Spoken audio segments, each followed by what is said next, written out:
சென்னை மெரினா கடற்கரையில ராட்சச அலைகளால 2 சிறுவர்கள் கடலுக்குள்ள அடிச்சு செல்லப்பட்ட சம்பவம் பெரும் அதிர்ச்சியும் பரபரப்பையும் ஏற்படுத்தியிருக்கு.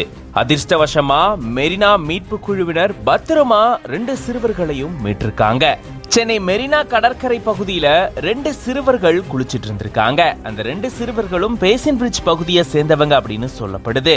சிறுவர்கள் கடற்கரையில நீரில விளையாடிட்டு இருந்ததா கூறப்படக்கூடிய நிலையில தான் திடீர்னு ராட்சச அலை அங்க வந்ததாகவும் அந்த அலையால 2 சிறுவர்களும் கடலுக்குள்ள அடிச்சு செல்லப்பட்டதாகவும் கூறப்படுது.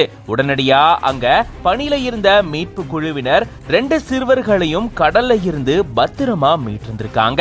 கடல் அலைகளால அடிச்சு செல்லப்பட்ட 2 சிறுவர்கள் பத்திரமா மீட்கப்பட்டு சிகிச்சைக்காக ராயப்பேட்டை அரசு மருத்துவமனைக்கு அனுப்பி வச்சிருக்காங்க.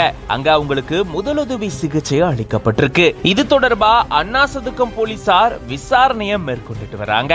கடற்கரையில விளையாடும் போதும் குளிக்கும் போதும் கவனத்தோட இருக்கணும் அப்படின்னு பல தடவை அரசு அறிவுறுத்தி இருந்தாலும் இந்த மாதிரியான விபத்துகள் அப்பப்போ நடந்துட்டு வருது. இந்த சூழல்ல மீட்பு குழுவினர் அங்க இருந்ததால 2 சிறுவர்கள் பத்திரமா மீட்கப்பட்டிருக்காங்க.